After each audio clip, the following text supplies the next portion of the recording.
Chapter 2. An overview of the Upanishads. The horizon was blushing in anticipation of the arrival of the sun.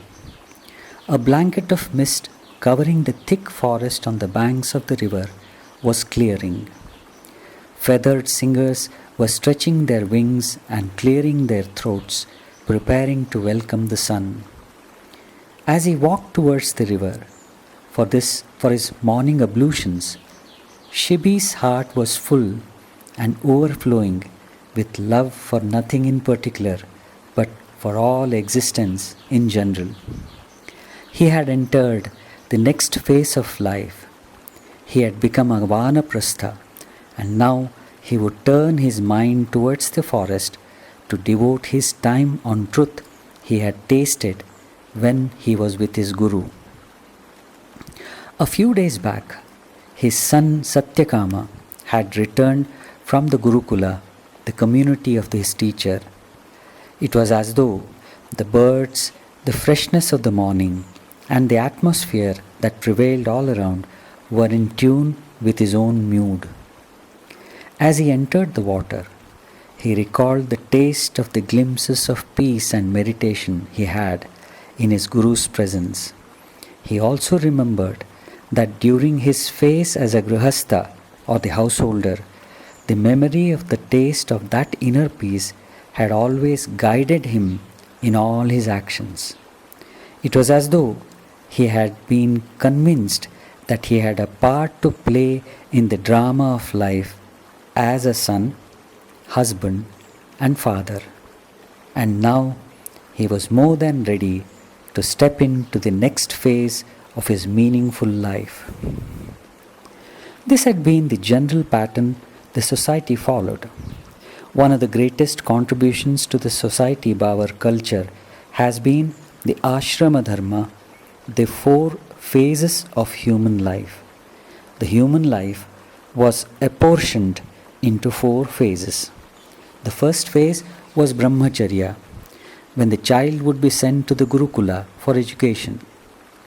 The child would be freed from all distractions of the society, and that was why he was called as a brahmachari or the recluse. This education was not mere book learning, but a practical guidance according to the aptitude of the child based on the observation of the Guru. Herein, the recluse would come to understand the direction to and the goal of life and responsibilities towards oneself as well as the society. The brahmacharis would also be given the technique of mind control. Many, if not most, of the brahmacharis would invariably get a taste of meditation during their years with the Guru. The recluse would be permitted to leave the Gurukula only when the Guru was convinced that he or she would be able to remain untouched by the trials and tribulations of the society, like a lotus remaining untouched by water while remaining in it. On return from the Gurukula, the responsibility of looking after the family would be shouldered as one entered Grihastha or the householdership, which was the second phase of life. A Grihastha or the householder had learned the technique of leading an unattached life while at the Gurukula, and he would fulfill all the responsibilities with composed efficiency. When the son of such a Grihastha would return home from Gurukula, completing his training, he would enter the third phase of life called as Vanaprastha, a phase of retirement from the active responsibility, and be a passive guide who would be available for advice if needed. Vanaprastha means one who has turned his face towards forest, who otherwise would be occupied with the meditative practices and contemplation of the dialogues he would have had with his Guru or the Shastras, the words of the sages. After spending some years this way, and if and when there was a strong call from within, he would enter into sannyasa or total renunciation, the last phase of life. This system and milieu were prevalent in the society during the age of the Upanishads. There are few notions about the Upanishads that they are meant only for the recluses and monks, that they encourage and advocate escapism from active life, that they are as life negating as they are otherworldly, that there are some mystical statements beyond normal reason or even common sense, and that they are of no use to a man in the society facing day-to-day problems. Some of the notions are justified, though not true, but the others are totally erroneous. Most of the Upanishads are the dialogues of the enlightened masters and their receptive disciples who took up the responsibilities entrusted to them while leaving the Gurukula. They are thus like the beacon dialogues which guide the entire span of a human being through its stormy vicissitudes. But due to some unknown reasons, maybe the short-sightedness of the priests and the pandits who were considered to be the custodians of our scriptures, or maybe due to the evident fall of values in life of our country, the Upanishads and other valuable scriptures remained with the select few in the society.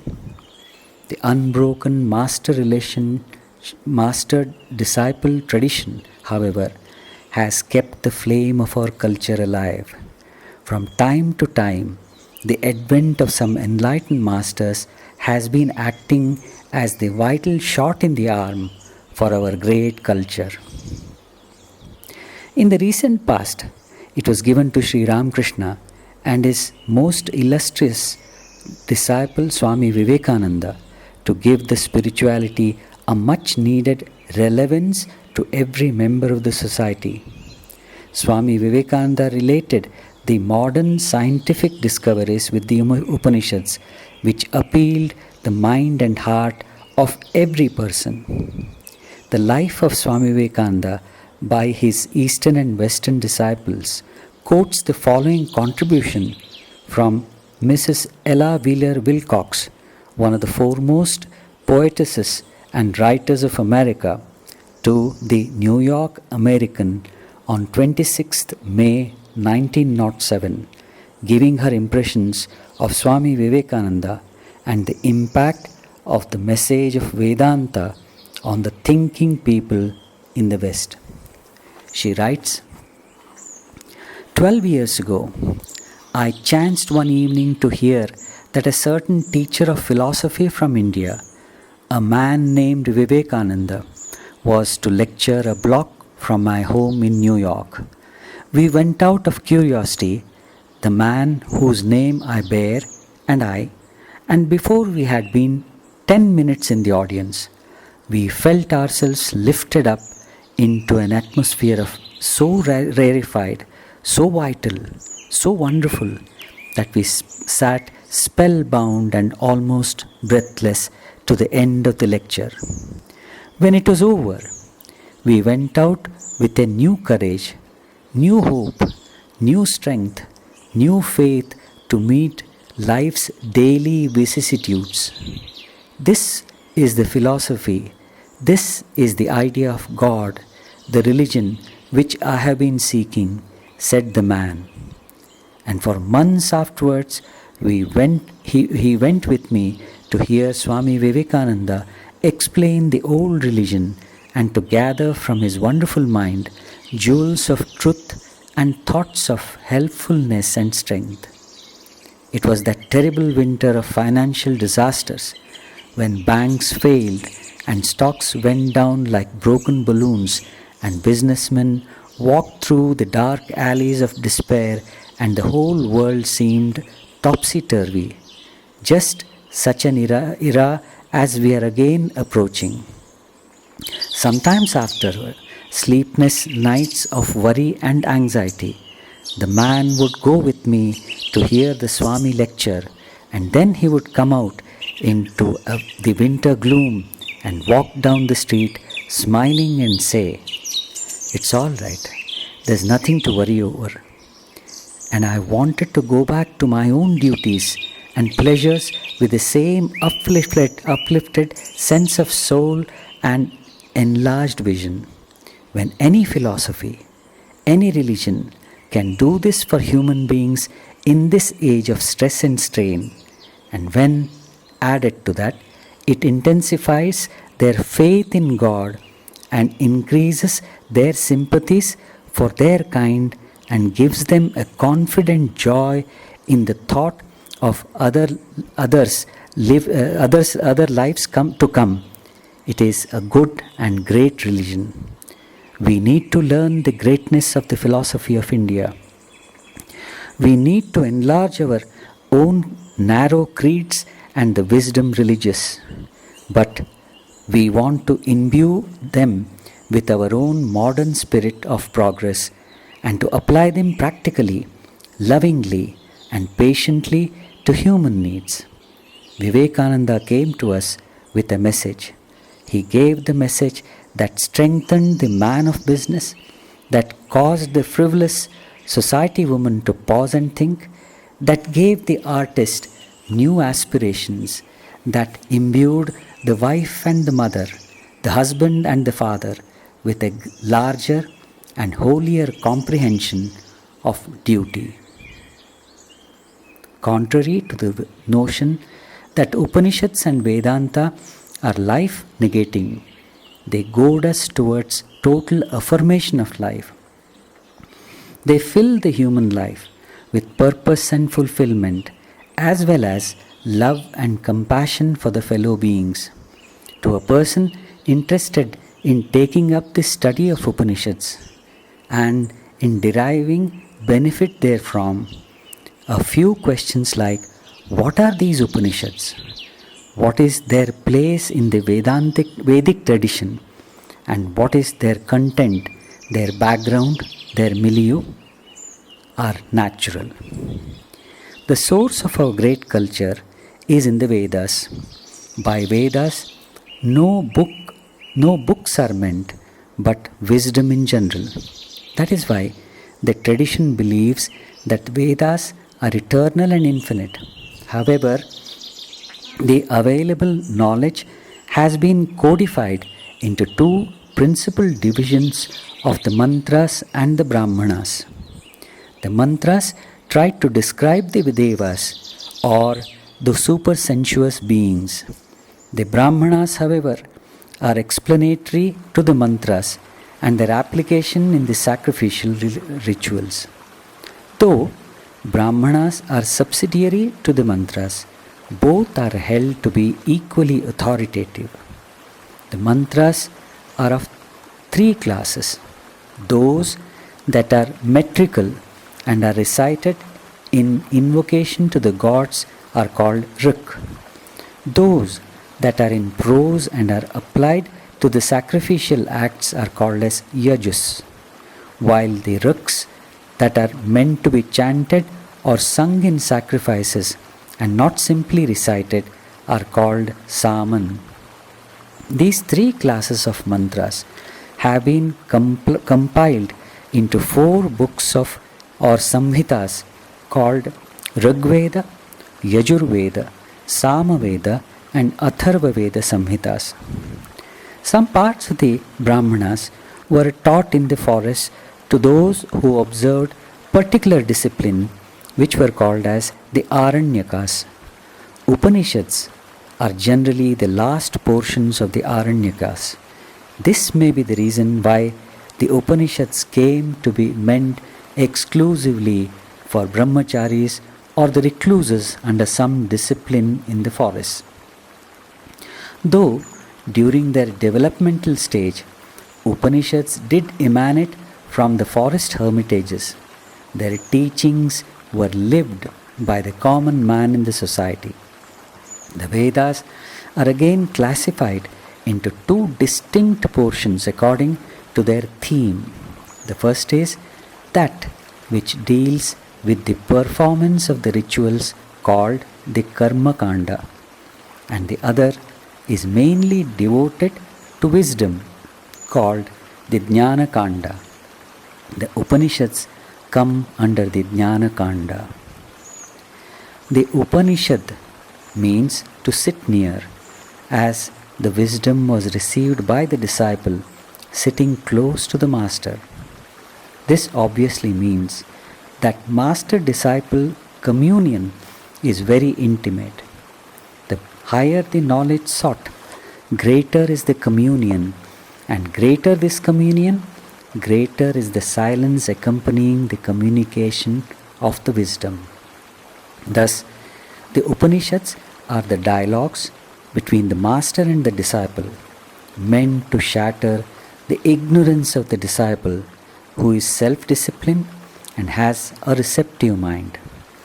The knowledge of fire and its uses helped man to understand the means and methods of removing darkness and cold, as well as give him the drive to add to his other needs. Similarly, the Upanishads teach us a new vision and understanding to look at our problems and offer various suggestions to dissolve them. At the same time, receptivity and openness of mind and being are not possible if one has a scattered mind and energy. That is why the self-discipline is mandatory to gather the energy one has at one's disposal and to direct it towards the search. This is true even in the case of a scientist who restricts himself to his laboratory and library, avoiding social involvement. One of the main positive aspects of our culture has been an axiom that in life, na hatat na balat, there should be no violent imposition. It believes in cajoling, convincing, and leading the mind towards understanding and loftier states, which mind has the capacity to scale. Behind this dictum is the conviction that just like a tree which cannot be forced to bear flowers, nor to fertilize them, nor to ripen the fertilized flowers to fructify, the mind cannot be forced. Our sages, however, believed in introducing the subtler aspects of life with the help of the gross, so even a common man could understand them. The external world of objects continues to be a dominant factor in human life. It will not be an exaggeration if one said that 99% of humanity is affected by the world outside, and all the inner faculties like the mind, intellect, and memory are utilized to either achieve or to change or at least to influence the external.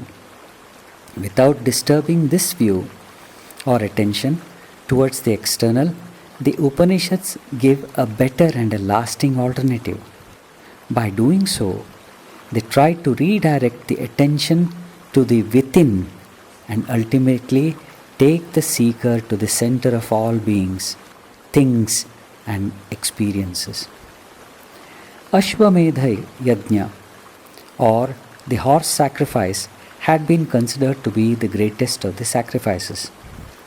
An Upanishad offers a loftier and subtler alternative by suggesting a horse whose head is the dawn, whose eye is the sun, whose back is heaven. Instead of common sacrificial fire, in which the offerings are made, another Upanishad suggests an extraordinary fire, the sun as its fuel, the solar rays as its smoke, the moon as its cinder. The aim is to gradually withdraw the aspirant's mind from the external things to direct it inwards. This act of internalizing the mind was called as the Upasana.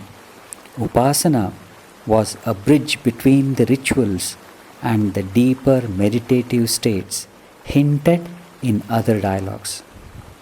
The time and other historical forces necessitated the inclusion of ritualistic parallels to divert the mind from the without to within.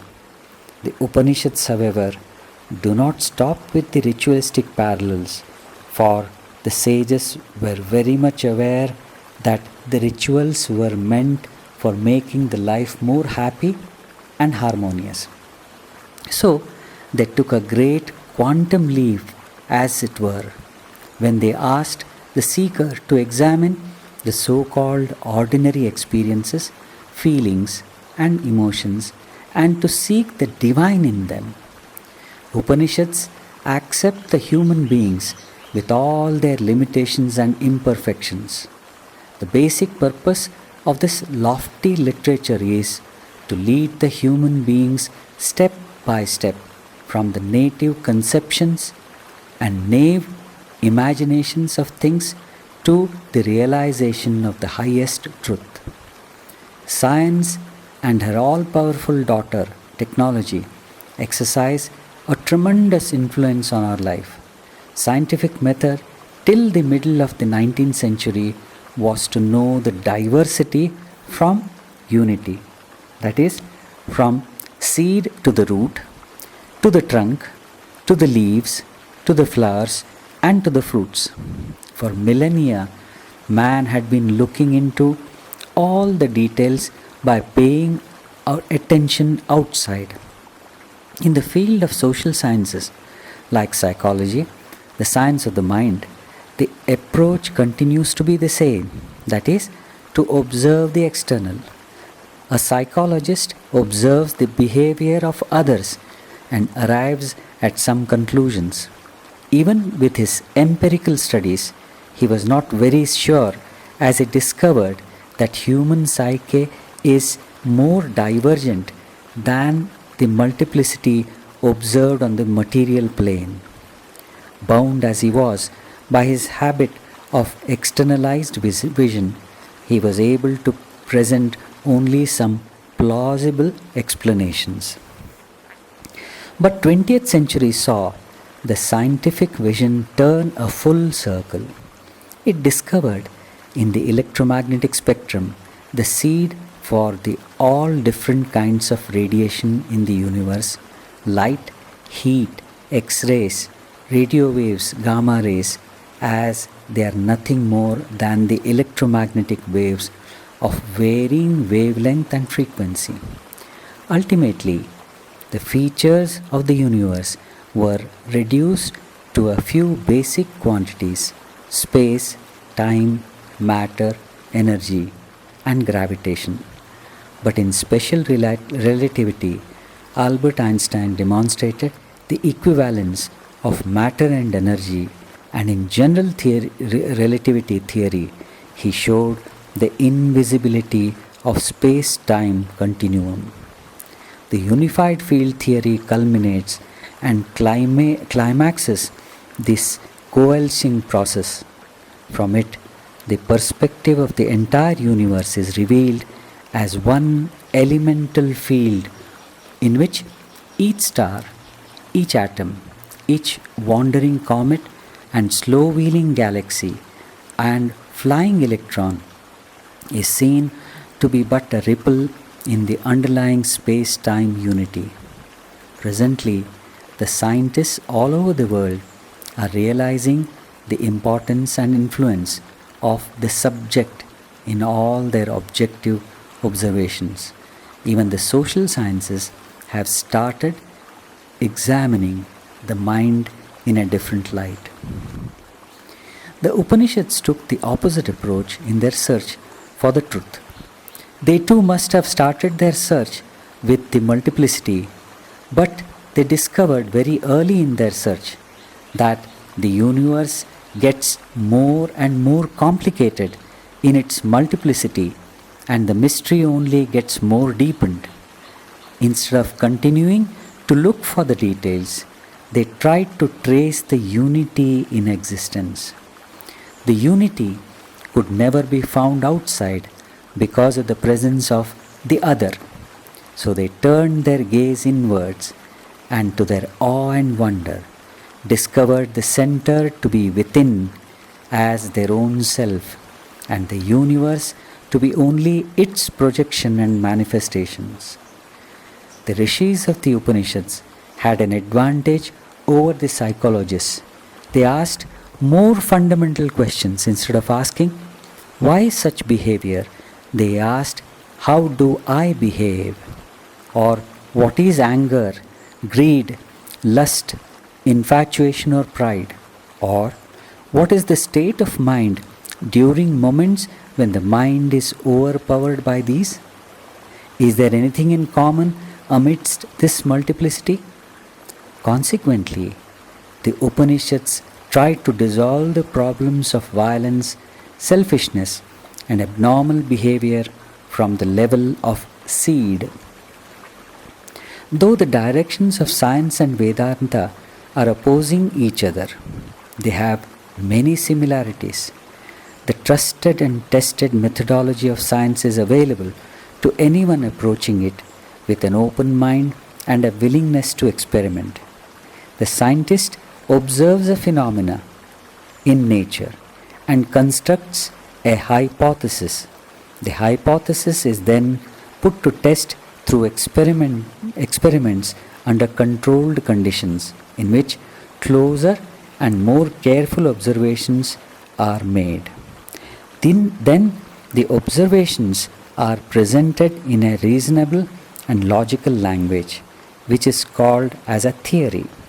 When the theory is tested by other scientists through experiments under the stipulated conditions, and they find it agreeable to the claims made by the theory, it is accepted as a law.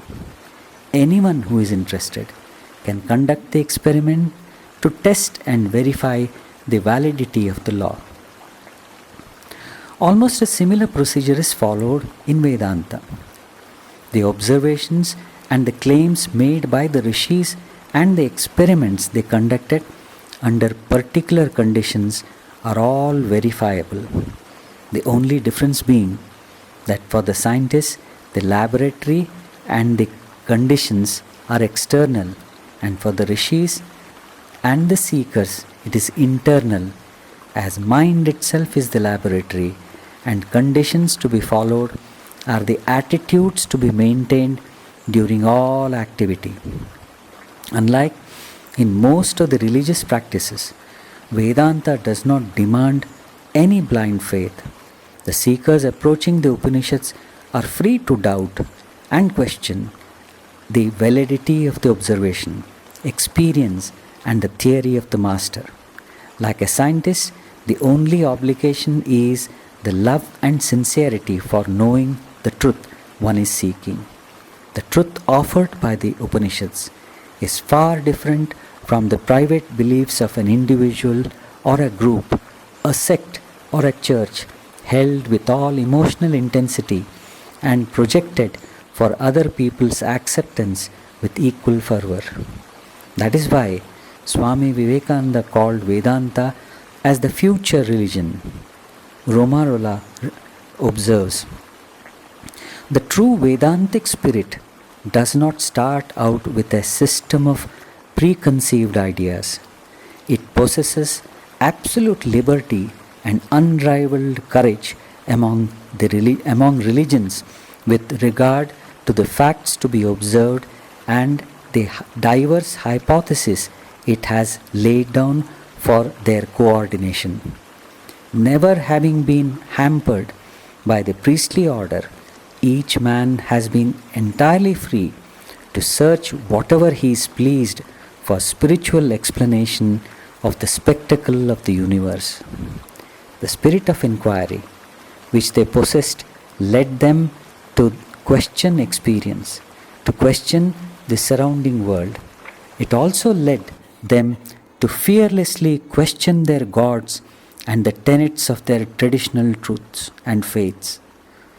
In this sense, they showed their uniqueness in contrast to the other gifted people of the ancient world, like the Greeks.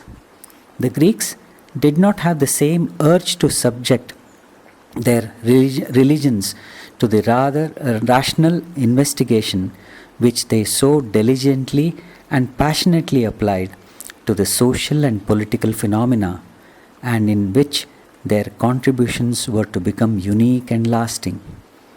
And the beauty is that the rishis did not hesitate to accept that certain wisdom was difficult to acquire. They thus demonstrated the constructive role of the skepticism. In fact, they even observed that in pursuit of truth, such skepticism is recommended. Thus, the Upanishads have tremendous relevance to our times. If we have an open mind and a will to experiment, they help us transform our life. There have been the ups and downs in our culture. Though there have been a personal freedom to follow and practice any aspect of our culture, as observed by Romarola, the priestly class has hampered, nay, obstructed people from approaching these lofty scriptures in the name of caste, birth, and a distorted version of adhikara or eligibility. But as already mentioned, there have been many continuous master-disciple traditions which have preserved the purity and sanctity of the Upanishads. The ashrama dharma may not be followed in the same form, but one cannot deny that life flows perpetually, much like the advancement of the day from dawn to noon to dusk, and that the goals of life keep changing according to one's physical and mental age. Sometime or the other in life, every human being is destined to come face to face with anguish. The Upanishads suggest the tested, trusted, and accepted ways in which the anguish can be utilized constructively so that we fulfill our life and, of course, the human destiny. And perhaps only a person who has understood and lived through the anguish can derive the real benefit from the Upanishads, similar to a person knowing how to handle a computer alone can make best use of it.